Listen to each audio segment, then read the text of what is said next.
بسم الله الرحمن الرحيم.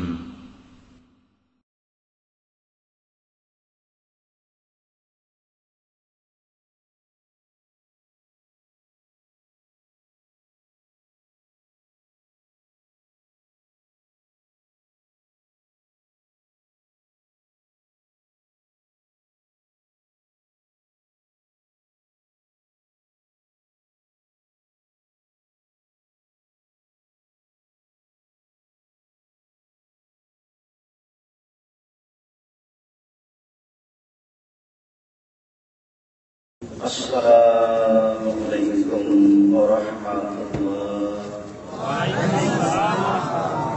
إن الحمد لله نحمده ونستعينه ونستغفره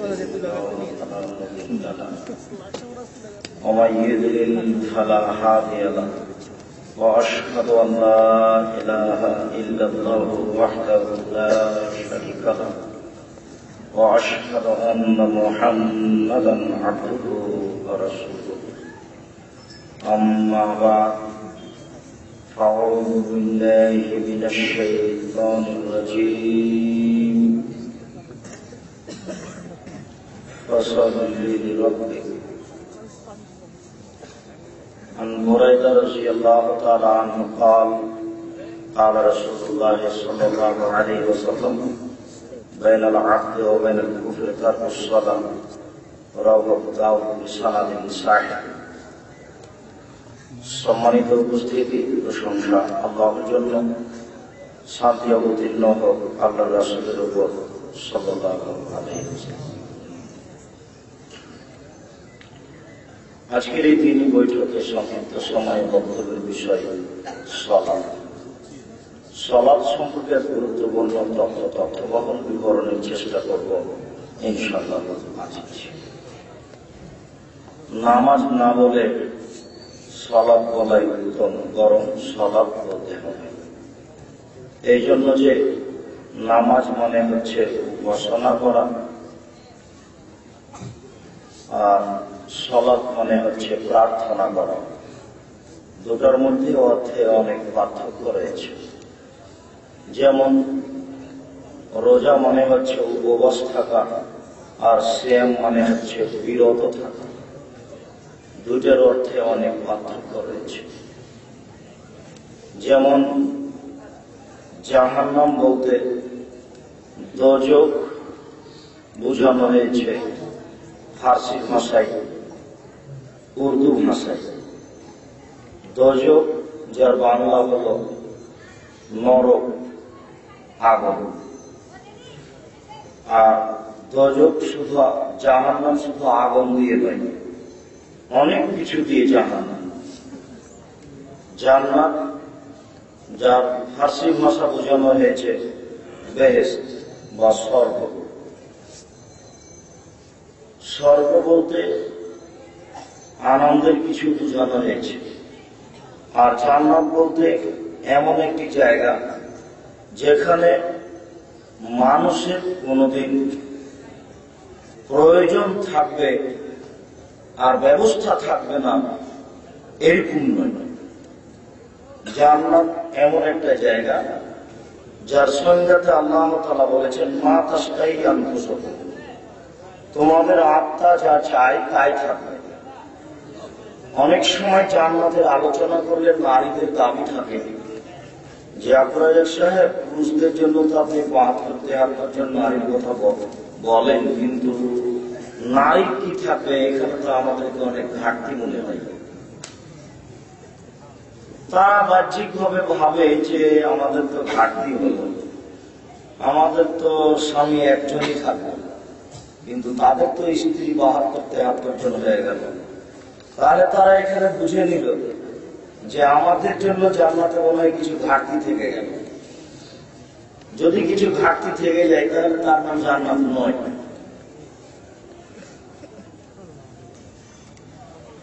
যেমন আহলে হাদিস একটা তৎপরতার নাম, এটাতে যদি আবার ইনসাফ পার্টির প্রয়োজন থাকে বা আবার কোন সংগঠন নতুন ভাবে বানানোর কোন নিয়ম কানুন থাকে বা কোন ক্যাডার নীতি থাকে, তাহলে এটা আহলে হাদিস নয়, বুঝতে হবে এখানে ত্রুটি ঢুকে গেছে। মানে একেবারে সেই সাহাবী থেকে নিয়ে আজ অবধি বা কিয়ামত পর্যন্ত এক শ্রেণীর মানুষ কোরআন এবং সহিহ হাদিস মেনে চলবে, আর এক শ্রেণীর সালাফি আকীদার আলেম ওলামারা এর দায়িত্ব পালন করবেন। এর নাম হচ্ছে আহলে হাদিস। পৃথিবীতে যেখানে যারা কোরআন এবং সহিহ হাদিস মেনে চলবে তারাই আহলে হাদিস। যে হোক না কেন, যেখানে হোক না কেন, হোক না সে রাজা, হোক না সে মেথর, থাকছে জঙ্গলে, থাকছে শহরে, তাতে আসে যায় না। ঠিক অনুরূপী ব্যাপারটা হয়ে গেছে। আল্লাহ তাআলা বলছেন জান্নাত মা তাশতাহি আনফুসুকুম, তোমাদের আত্মা যেটা চাই সেটাই হলো জান্নাত। কিছু যদি অভাব থেকে যায় তাহলে তার নাম জান্নাত নয়। অতএব জান্নাতকে বেহেশত বলা যাবে না, আর জাহান্নামকে দোজখ বলা যাবে না। ঠিক অনুরূপী সালাতকে নামাজ বলা থেকে বিরত থাকতে হবে, কারণ দুটো এক নয়। ঠিক অনুরূপী আল্লাহকে খোদা বলা যাবে না, যদি যে দুটোর মধ্যে অনেক অনেক অনেক পার্থক্য। আল্লাহ একটা জাতি নাম, যার অর্থের প্রয়োজন নেই, যার পরিবর্তের প্রয়োজন নেই। আর খোদা, খোদ মানে নিজে, আর মানে এসেছে, খোদা নিজে এসেছে। তাহলে যেদিন খোদা এসেছেন তার আগের দিন ছিলেন না, ছিলেন না বলেই তো এসেছেন। যার আশা আছে তার একদিন যাওয়া আছে, তাহলে আল্লাহ একদিন থাকবেন না। এই জন্য আল্লাহকে খোদা বলা যাবে না।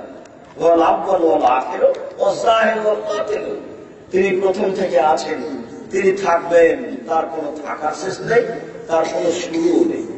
যদি তার শুরু থেকে যায়, যদি তার শেষ থেকে যায়, তাহলে তিনি আল্লাহ। এই জন্য তাকে খোদা বলা যাবে না, আল্লাহ বলতে হবে। ইসলাম নির্ভর করে 5টি জিনিসের উপরে, তার দ্বিতীয় হচ্ছে সালাত। যখনই মানুষ আশহাদু আল্লা ইলাহা ইল্লাল্লাহ ওয়া আশহাদু আন্না মুহাম্মাদুর রাসূলুল্লাহ এই কথা বলবে, আমি সাক্ষ্য দিচ্ছি আল্লাহ ব্যতীত কোনো মাবুদ নেই, আমি সাক্ষ্য দিচ্ছি মুহাম্মদ আল্লাহর রাসূল, এই কথা যখন বলবে তখনও তার উপরে একটা জরুরি কাজ করতে যাবে, সেটা হচ্ছে সালাত। তাই রাসূল সাল্লাল্লাহু আলাইহি সাল্লাম মুআয ইবনে জাবালকে বললেন, মুআয ইন্নাকা তা'তি আহলা কিতাবিন ফাতুম ইলা শাহাদাতি আন লা ইলাহা ইল্লাল্লাহ। মুআয, তুমি ইহুদি খ্রিস্টানদের নিকটে যাচ্ছ, তুমি তাদেরকে প্রথমে বলো যে তারা সাক্ষী দিবে, আমি সাক্ষ্য দিচ্ছি আল্লাহ ব্যতীত কোনো মাবুদ নেই, আমি সাক্ষ্য দিচ্ছি মুহাম্মদ আল্লাহর রাসূল। এই কথা যদি তারা বলে, ফাইনুম আতাউল আলী, তারা যদি তোমার এই কথা মেনে নেয়, তাহলে তুমি বলো ইন্নাল্লাহ কাদ ফারাযা আলাইহিম খামসা সালাতিন ফিল ইয়াউমি ওয়াল লাইলা, আল্লাহ তাআলা 24 ঘন্টায় মানুষের উপরে 5 ওয়াক্ত সালাত ফরজ করেছেন। সাক্ষীর পরপরই যেটা মানুষের উপরে জরুরি হয়ে যায় সেটা হচ্ছে সালাত।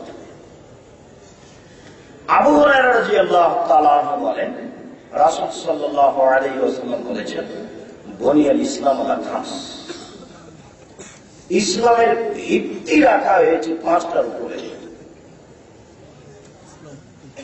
তার একটা হচ্ছে শাহাদাতু আল্লা ইলাহা ইল্লাল্লাহ ওয়া আন্না মুহাম্মাদুর রাসূলুল্লাহ, সাক্ষ্য দিতে হবে যে আল্লাহ ছাড়া কোনো মাবুদ নেই, সাক্ষ্য দিতে হবে মুহাম্মদ আল্লাহর রাসূল, সাক্ষ্য দিতে হবে আল্লাহ ছাড়া কোনো মাবুদ নাই।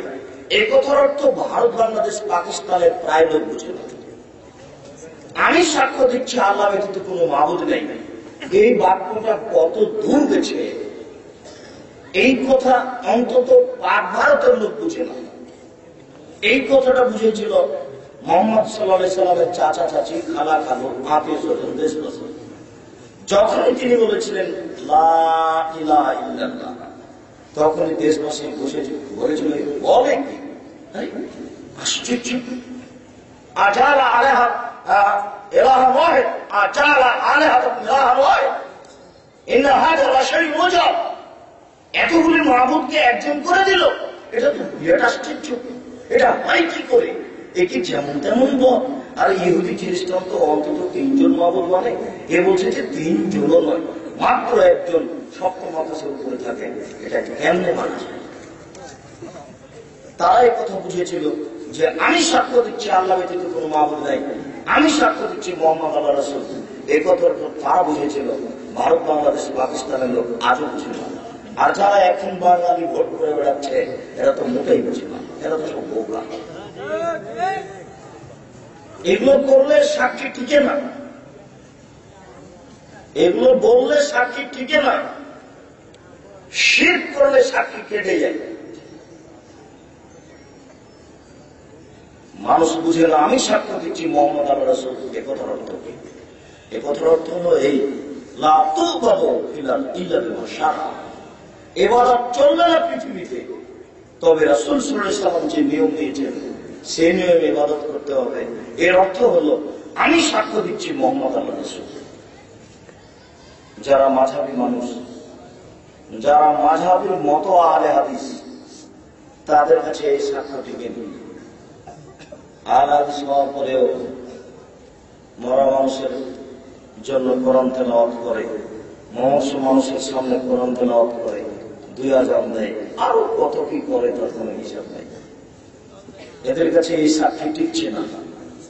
আসলে তারা প্রকৃত আহলে হাদিস নয়, কখন নিজেকে ভুলে গেছে। এরপরে যেটা, সেটা হচ্ছে সালাত আদায় করা। ওমর রাদিয়াল্লাহু তাআলা আনহু বলেন, ইসতালা আলাইনা রাজুলুন শাদীদু বিজিস্তার সিয়াবে শাদীদু সারি নাসে। আমরা এইভাবে আল্লাহ রাসূলের পাশে বসেছিলাম, হঠাৎ একজন লোক আমাদের সামনে উপস্থিত হলো, যার গায়ে ছিল ধবধবে সাদা কাপড়, যার মাথায় ছিল কুচকুচে কালো চুল। লা ইউরা আলাইহি আসারুস সাফার ওয়া ইয়ারিফু আহাদুম মিন্না। তার গায়ে কোনো সফরের চিহ্ন ছিল না। যদি বাসে চড়ে থাকে কাপড় চোপড় একটু ভাঁজ ভাঁজ হবে, যদি রাস্তায় হেঁটে থাকে শরীর হাতে মুখে কিছু ধুলোবালি থাকবে। তাকে আমরা সফর বলে মনে করতে পারিনি, আর আমাদের কেউ চিনতেও পারে না। যদি পাশের হয় চিনতে পারবো, যদি দূরের হয় তাহলে মুসাফির মনে হবে। কেমন হয়ে গেল, আমরা কেউ চিনতেও পারি না, আবার মুসাফির বলে মনেও হয় না। কি যে বুঝলেন, বুঝতে পারলেন কিনা আপনারা? যদি কাছের হয়, বেশ বাড়িতে জামাটা পড়েছে, একবারে ঝকঝক হয়ে আছে, কোনো দাগ নাই, ধুলোবালি নেই, মাথাতে চুল চিরুনি করা আছে, সুন্দর হয়ে আছে। কেন? ওই ঘর থেকে বেরিয়ে আসলেন, ওই তো সেই মুরব্বী। তা তো মনে হয় না, আমরা তো চিনতে পারি না, এলাকার নয় জন্য চিনি না।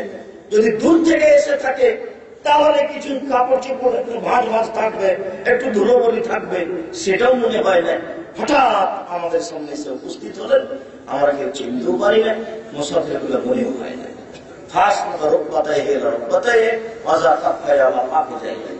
তিনি এসে তার হাঁটুটিকে রাসূলের হাঁটুর উপরে রাখলেন এবং তার হাঁটুকে রাসূলের হাঁটুর সাথে লাগিয়ে বসলেন।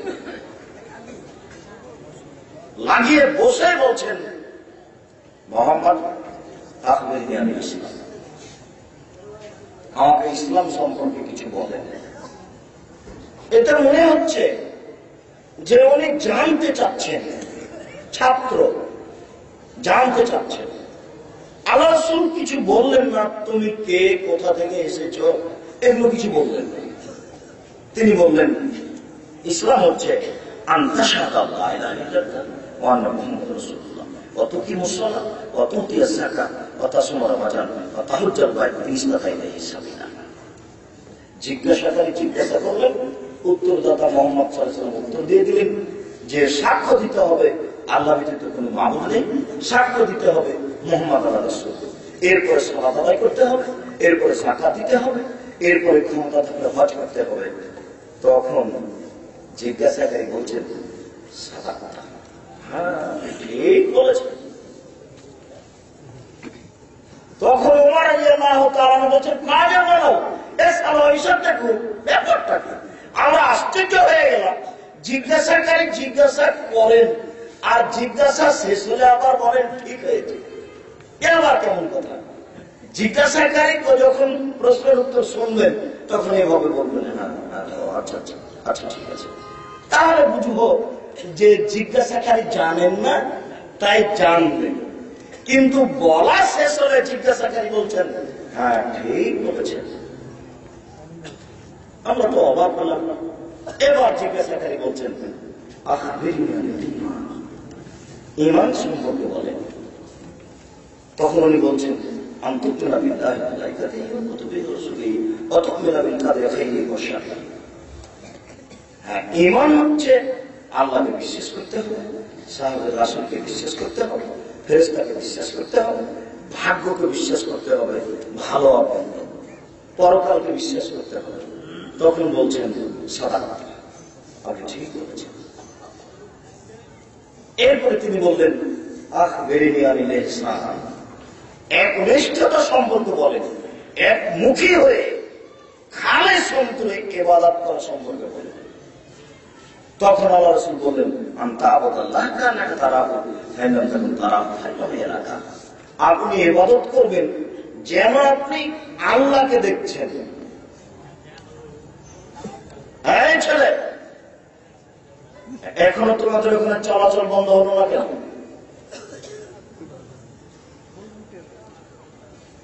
তোমরা কি করো? পাড়ার ছেলে জানা তা ওরা আমি যে ঠিক করবো। এই কথাটাই ওই বাক্যটা যে আল্লাহ রাসূল বলছেন, কেউ যদি সুন্দর করে ওযু করে, 2 রাকাত সালাত আদায় করে, ওয়ালাম ইউহাদ্দিস ফীহিমা নাফসাহু, আর মনে মনে কথা না বলে, তাহলে গুফিরা লাহু মা তাকাদ্দামা মিন যামবিহি, তার অতীতের সমস্ত পাপ ক্ষমা করা হবে। আমি ওই ঢাকা ন্যাশনাল বাস কাউন্টারে ঢুকতেই চট করে একটা লোক দাঁড়িয়ে বলছে, জনাব বেশ কিছুদিন থেকে আপনাকে পাবো এরকম একটা ভাবছিলাম।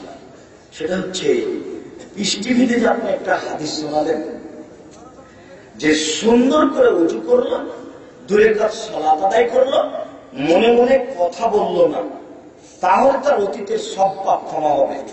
সেই দিন থেকে জীবন বাজি রেখে সুন্দর করে ওযু করে 2 রাকাত সালাত আদায় করি। আল্লাহু আকবার বলার পরে 2-4 মিনিট পরে যে কোথায় যায় তার নিজেকে বুঝতে পারি না।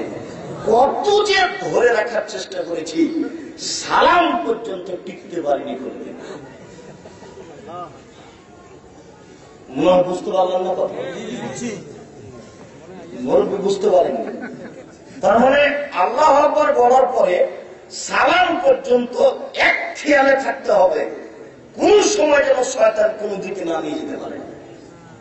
আল্লাহু আকবার বললেই কিন্তু মনে পড়বে ব্যবসার কথা, আল্লাহু আকবার বললেই মনে পড়বে জমি চাষের কথা, আল্লাহু আকবার বললেই মনে পড়বে কত টাকা আছে কোথায়। বলার সাথে সাথে লাখ লাখ শয়তান খালি ঠেলে নিয়ে বেড়াবে। এই জন্য আল্লাহ রাসূল বলছেন যে সুন্দর করে ওযু করলো, 2 রাকাত সালাত আদায় করলো, মনে মনে কথা বললো না, তাহলে তার অতীতের সব পাপ ক্ষমা হয়ে যাবে। ওই লোক বুঝেছে, বুঝে 2 রাকাত সালাত আদায় করার চেষ্টা করেছে, বলছে যে এখন পর্যন্ত কোনোদিন আমি সালাম পর্যন্ত টিকতে পারিনি। আপনি একটু বুঝিয়ে বলবেন কি বিষয়টি? বুঝে যা বুঝেছেন তাই চেষ্টা করেন, দেখেন। ওই কথাটাই এই কথাটা যে আল্লাহ রাসূলকে জিজ্ঞাসা করলেন, আখবিরনি আনিল ইহসান, একনিষ্ঠতা সম্পর্কে একটু বলেন, একনিষ্ঠতা। তখন আল্লাহ রাসূল বলছেন, আনতা আবুদাল্লাহ, তুমি আল্লাহর ইবাদত করবে, তুমি যেন আল্লাহকে দেখছো। এই তুমি যেন আল্লাহকে দেখছো, এই ইবাদতটাই হচ্ছে খুব কঠিন। যখনই কোন দিকে চলে গেছি তখনই আল্লাহ আমাকে দেখছে, এটা আমি ভুলে গেছি। তারপরে আমার আল্লাহ রাসূল বলছেন, ফেন্ডাম তখন তারাও উপায় করে রাখা। যদি খুব দৃঢ়তা আনতে না পারো যে আল্লাহ তুমি আল্লাহকে দেখছো, এটা যদি আনতে না পারো, তাহলে অন্তত অন্তর রাখো যে আল্লাহ তোমাকে দেখছে, তুমি আল্লাহকে দেখছো, নাহলে আল্লাহ তোমাকে দেখছে। এই পর্যন্ত যখন বললেন, তখন জিজ্ঞাসাকারী বলছেন, আখবিরনি আনিস সাআ, কিয়ামত কবে হবে বলেন। এতক্ষণ পর্যন্ত যা বলেছেন তাই উত্তর দিয়েছেন, যেমন বলেছেন আকবরী আনিস সাহ। তখন আল্লাহ রাসূল বলছেন জিজ্ঞাসাকারীর চেয়ে জিজ্ঞাসাকৃত ব্যক্তি বেশি জানেন। উত্তরই বা তিনি এভাবে কেন দিলেন?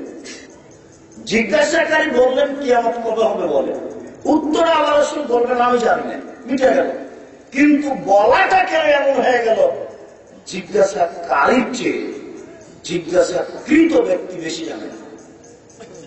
অর্থাৎ আপনি জিজ্ঞাসাকারী আর আমি হচ্ছি জিজ্ঞাসাকৃত। তো আপনি যেমন জানেন না, আমিও তেমন জানি না। এই কথাটা আল্লাহ রাসূল কেন বললেন? আল্লাহ রাসূল বলবেন যে আমি জানি না। শুনেন, এইরকমই একদিন ঈসা আলাইহিস সালাম জিবরাইলকে বলেছিলেন, ঈসা আলাইহিস সালাম জিবরাইলকে বলেছিলেন, জিবরাইল বলো তো কিয়ামত কবে হবে? তখন এই জিবরাইল যে বাক্যটা বলেছিলেন ওই বাক্যটা আজকে আল্লাহ রাসূল বললেন। বুঝতে পারেননি? একদিন ঈসা আলাইহিস সালাম জিবরাইলকে বলেছিলেন যে কিয়ামত কবে হবে। জিজ্ঞাসা করেছিলেন ঈসা আলাইহিস সালাম জিবরাইলকে যে কিয়ামত কবে হবে। তখন জিবরাইল বলেছিলেন মান মাসউলুন আনহা বিআলামিন নাসায়, জিজ্ঞাসাকারীর চেয়ে আমি জিজ্ঞাসাকৃত বেশি জানি না।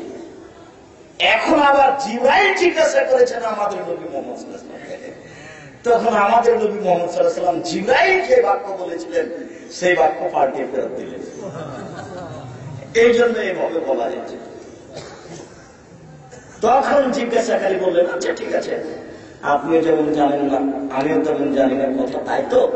এবার আপনি বলেন তাহলে আখবিরনা আমার দেহা, কিছু চিহ্ন বলেন, নিদর্শন।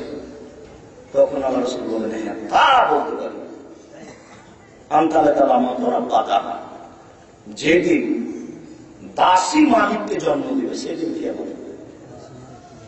দাসী মালিককে জন্ম দিবে সেদিন কিয়ামত হবে। একই কথা। দাসী মালিককে জন্ম দিবে মানে ছেলেরা যেদিন মায়ের সাথে আচরণ করবে দাসীর মতো, কাজের মেয়ের মতো। বৌমা থাকবে আর মায়ে বৌমার কাপড় পরিষ্কার করবে। বৌমা কলেজে চলে গেল, যে বৌমা যে ব্যাংকে চাকরি করছে 1 মিনিট আগে পিছিয়ে হলে ম্যানেজার যেতে বন্ধ হবে। তখন বলছে যে আমার কাপড় চোপড় থাকলে পরিষ্কার করে আম্মা দেখছে বৌমা আমার চাকরি করে, বেটা আমার চাকরি করে, আম্মা এখন দেখে দেয়। এখন আম্মাও ধরে নিয়েছে যে ছেলে আর বৌমার খিদমত আমাকে করতেই হবে, করাই কি, এটা মনে করে নিয়েছে। ছেলে তার কিছু বলতে পারে না। ছেলে যদি বলে কি ব্যাপার আম্মা আপনি কেন এখানে,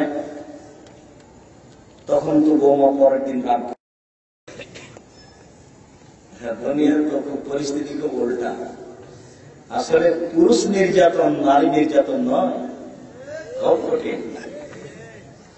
পুরুষ যে নির্যাতন, নির্যাতিত স্ত্রীর কাছে, এটা ওই সময় যখন পুরুষ মায়ের সাথে মায়ের মতন আচরণ করতে যাবে। তখন মায়ের মতন তো আপনি আচরণ করতেই পারেন না, তা আপনি বুঝবেন কি যে আমার স্ত্রী আমার উপরে রাগ করবে কিনা। যা টাকা পয়সা ইনকাম করছেন মাস শেষে আর দিন বইয়ের হাতে দিচ্ছেন, সব স্ত্রীর মায়ের হাত দিয়ে খরচ করেন দেখি। একবার একটা 1000 টাকা বা 500 টাকা নোট যদি স্ত্রী দেখে যে মায়ের হাতে দিলেন, তাহলে স্ত্রীর মুখ এত বড়। পরিবেশ খুব কঠিন। এই জন্য আমরা বললেন আনতালে দ্বারা মতো রাব্বা তাহা, মালিক দাসী যেদিন মালিককে জন্ম দিবে সেদিন কিয়ামত হবে। যেদিন ছেলেরা মায়ের সাথে আচরণ করবে কাজের মেয়ের মতো, কথাতে কর্মে, সেদিন কিয়ামত হবে। অন্তারাল হোফাতাল ওরা তালা আলা তারিয়া সায়াতা ওরা। আর আপনি দেখবেন যে বিলের ধারে, পুকুর পাড়ে খালি পায়ে গামছা পরে ছাগল চড়াচ্ছিল, তারাই প্রাসাদ বানাবে, তখন কিয়ামত হবে। আর দেখবেন খালি পায়ে উলঙ্গ হয়ে ছাগল চড়াচ্ছিল যারা, তারাই প্রাসাদ বানাবে, তখন কিয়ামত হবে। কয়দিন আগে তুলাগাঁয়ের ওই দিকে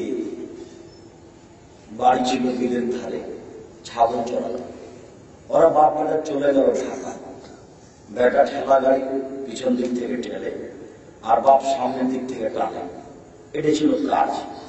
কিভাবে কিভাবে হঠাৎ করে শোনা গেল যে তারা ঢাকাতে বাড়ি করেছে, তাই নাকি 10 টাকা, তাই এখন এমপি, তাই এখন মন্ত্রী, তাই এখন দেশ চালায়।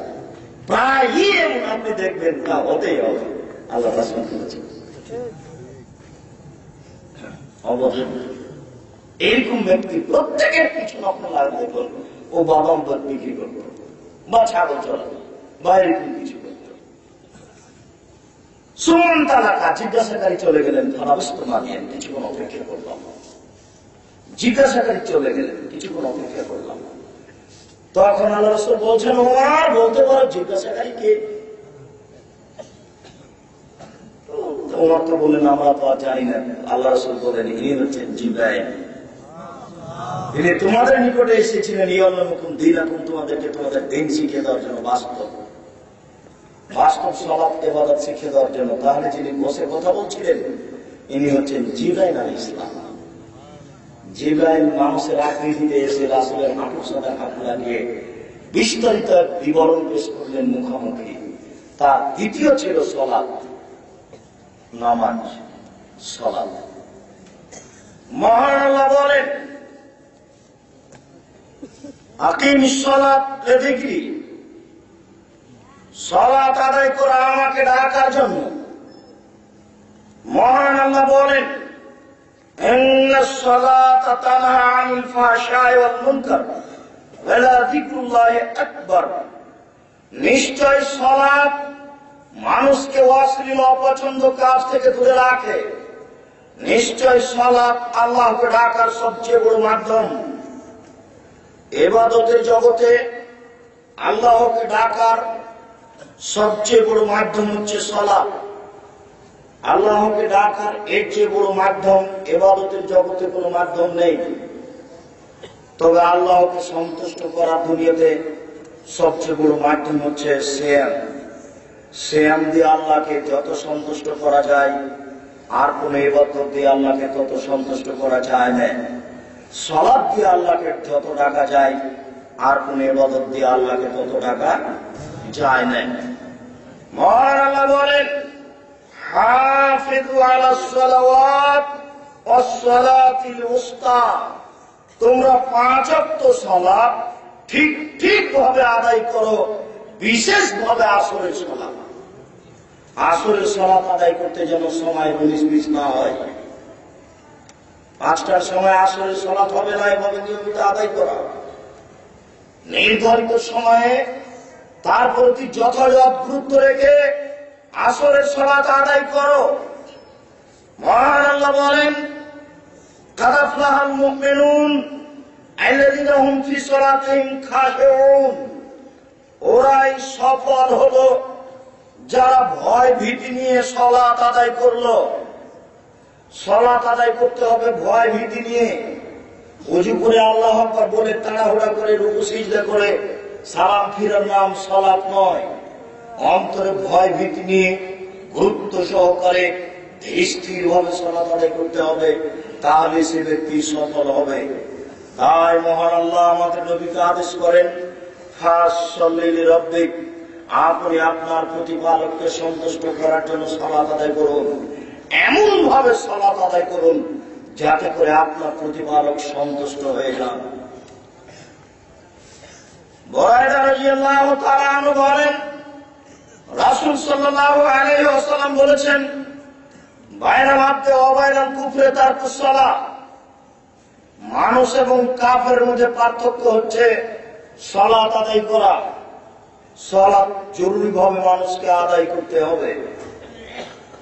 সালাত একাধিক হাদিস দ্বারা বোঝা যায় ফরজ, একাধিক আয়াত দ্বারা বোঝা যায় সালাত ফরজ আদায় করতেই হবে যে কোনো মূল্যে।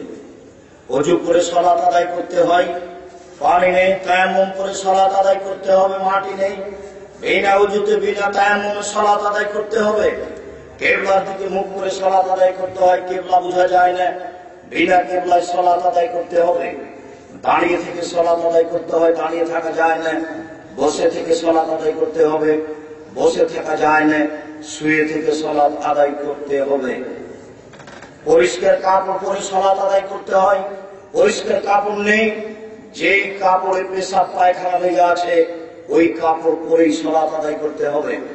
পরিষ্কার অপরিষ্কার কোন কাপড়ই নেই, কারণ বশত আপনি উলঙ্গ হয়ে আছেন, সালাতের সময় হয়ে গেছে, আপনাকে এই অবস্থাতেই সালাত আদায় করতে হবে, করতেই হবে। সালাত এমন একটি ইবাদত যা মানুষের অসুবিধা বুঝে না।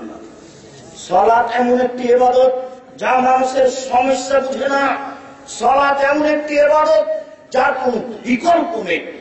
হজের বিকল্প আছে, আমি অসুস্থ আর একজনকে টাকা দিলাম, ও হজ করলো, হজ আমার হয়ে গেল, হজের বিকল্প আছে। রোজা সিয়ামের বিকল্প আছে, আমি অসুস্থ ফকির মিসকিনকে সকাল সন্ধ্যা খাওয়ালাম, রোজা সিয়াম আমার হয়ে গেল। কিন্তু সালাত এমন একটি ইবাদত যার বিকল্প নেই। সালাত মানুষকেই আদায় করতে হবে, যে কোনো মূল্যে করতেই হবে। এ কারণে সেই কালে ইমাম আহমদ বিন হাম্বল রাহিমাহুল্লাহ বলেছেন, অলসতা করে সালাত আদায় করে না যারা, তাদেরকে হত্যা করতে হবে। এ কারণে সেই কালে ইমাম আবু হানিফা রাহিমাহুল্লাহ বলেছেন, সালাত আদায় করে না এমন অলস ব্যক্তিকে জেলখানায় বন্দী করে পিটিয়ে সালাত আদায় করাতে হবে। বর্তমান আরবি বিদ্বানগণ বলছেন, স্বামী সালাত আদায় করে স্ত্রী করে না, স্ত্রী সালাত আদায় করে স্বামী করে না, তাহলে সংসার সম্পর্ক বিচ্ছিন্ন হয়ে গেছে, তাদের আর সম্পর্ক নেই। তারা বলতে চাচ্ছেন সালাত আদায় না করলে মানুষ কাফের হয়ে যায়। তারা বলতে চাচ্ছেন সালাত আদায় না করলে মানুষ ধর্ম থেকে হয়ে যায়। আমরা অন্তত এই কথা না বলে আমরা বলতে চাচ্ছি সালাত আদায় না করলে মানুষ মহাপাপী হয়, মানুষকে সালাত আদায় করতেই হবে যে কোনো মূল্যে। সম্মানিত উপস্থিতি, আমরা সংক্ষিপ্ত বিবরণে পেশ করলাম সালাত আদায় করতেই হবে। পরের বিবরণে যারা সালাত আদায় করে না তারা কেমন, যারা সালাত আদায় করে না তাদের ব্যাপারে রাসূল সাল্লাল্লাহু আলাইহি ওয়াসাল্লাম বলেন, বাইনাল আবদি ওয়া বাইনাল কুফরি তারকুস সালাহ, মুসলমান এবং কাফেরের মধ্যে পার্থক্য হচ্ছে সালাত আদায় করা। যারা সালাত আদায় করে তারা হলো মুসলমান, আর যারা সালাত আদায় করে না তারা হলো কাফের।